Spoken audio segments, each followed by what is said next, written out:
Hi everyone, welcome to today's tutorial how to create a WordPress blog. Some points to consider before we go to the WordPress website and actually create our blog is actually what are you going to be blogging about?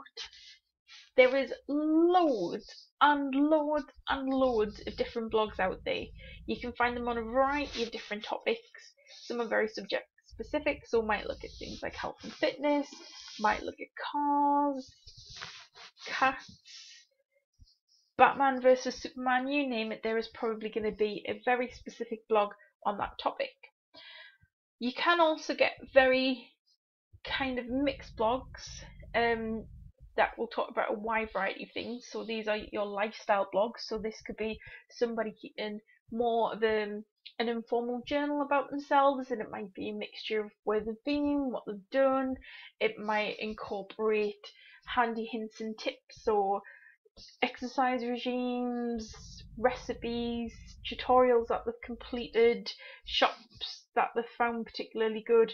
You name it, you can pretty much blog about anything, as long as you can think of it, and as long as you think there'll be somebody interested in reading it, you can blog about it. So think about what your blog's going to be about. That's pretty important because you're going to need to come up with a name for your blog, and also think who your blog is going to be aimed at. Is it like-minded people? Are you writing for people like yourself, so it's something that interests you and you think other people are going to be interested in that, or is it going to be a little bit more formal in tone? So there's a few different things to think about at the planning stage, but you should take some time to plan your blog before you actually go and register your account. It just makes things easier in the future. So once you've completed your planning stage, once you've got a few ideas on a piece of paper, you've got your name and everything else, you then need to open up a browser, and we're going to go to the wordpress.com website. So that's what you need to enter in. So you can see up here, it's wordpress.com. If you enter that into your browser, you'll see this big blue button in the middle if you just click on create website. So what we are looking to do today is to create a free WordPress blog. You'll see there that it's steps 1 of 4, so we're just going to follow the steps through. Now you can see here that there is a variety of different options and different themes, which is why I said it's important to plan what your blog is going to be about. Some of these rely heavily on having lots of pictures in there. Some of them are very minimalistic. So it's up to you. You can come back and switch your theme at any point. You know, you can chop and change it as often as you like. Be careful because there is some paid themes, so make sure that you're looking for the free themes so you don't get charged for anything. Just for ease though today, I'm just going to click on this one here. So once you've selected your theme, this is step 2 of 4, is actually selecting what your domain name is going to be. So you can see here, enter your domain name, and this is eventually going to be what you enter up here in the address bar. So again, it should be related to what your blog is about. If it's about cars, there is no point in calling it Cats R Us, for example, because the whole aim of this exercise is to get people who are interested in your blog, reading your blog, sharing and commenting, make it really easy for people to find you. So I'm just going to give this a go. So we'll type in, try that again. I'm just going to go with BizGeek and see if they've got any suggestions. So you can see that I haven't exactly got BizGeek by itself. What they've suggested there is BizGeek blog, so I'm assuming there must already be somebody with just a straightforward BizGeek.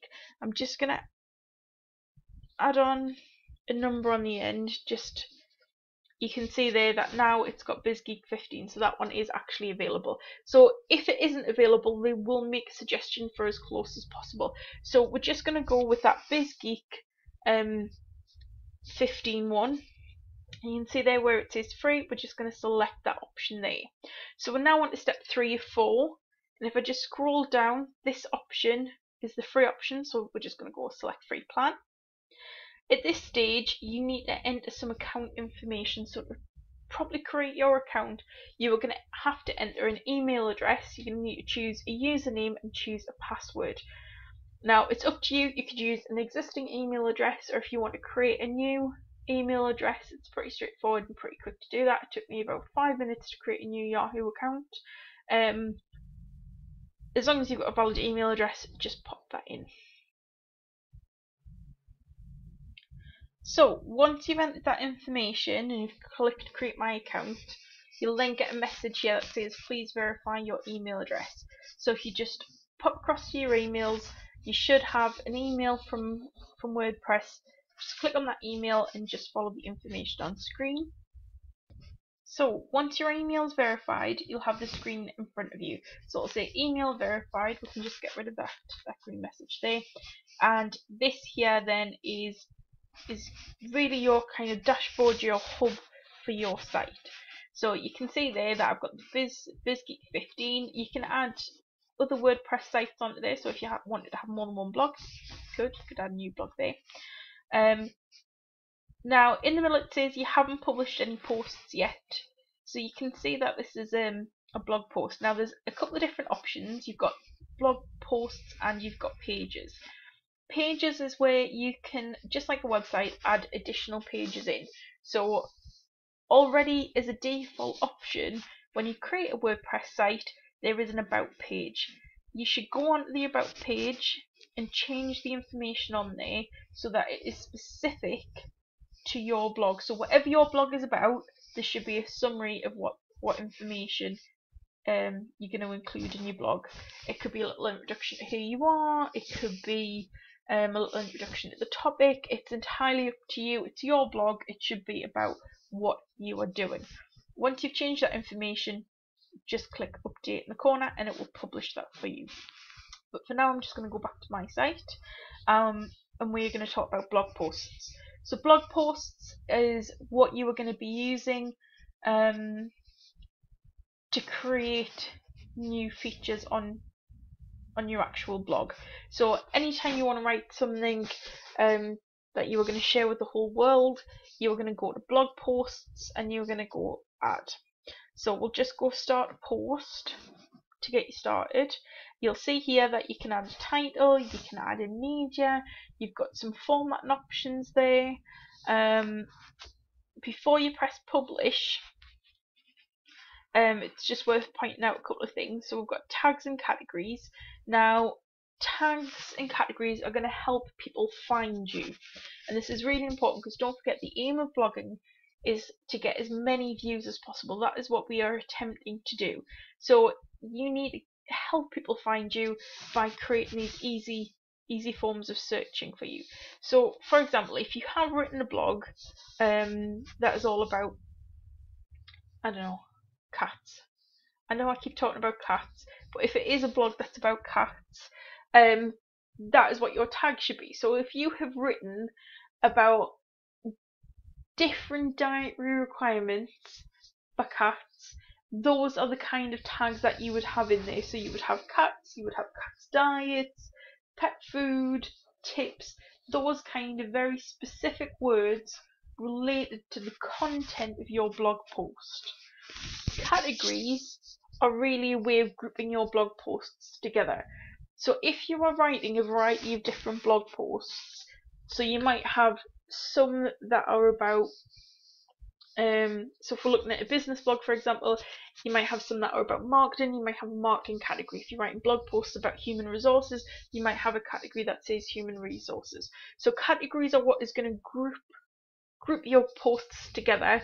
Tags are what are going to help people narrow down specifically what your blog, that very specific blog post, is going to be about. So again, once you've completed all of that information, you can just click on publish. So just going back to my site just to show you one more feature.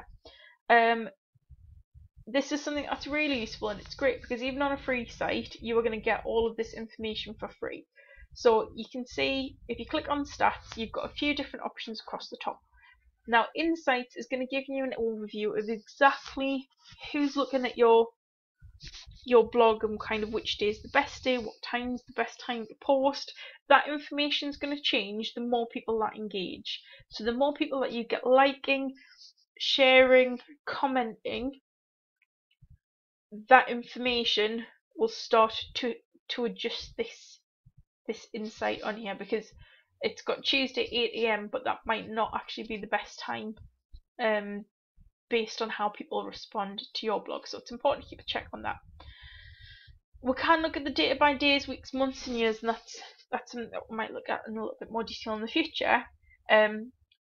Once you've got a blog post, you will start to see activity, and this will appear in the form of a graph if you were looking at it over weeks, but it will tell you on any given day how many people have actually stopped by to have a look at your blog and how many posts they've viewed.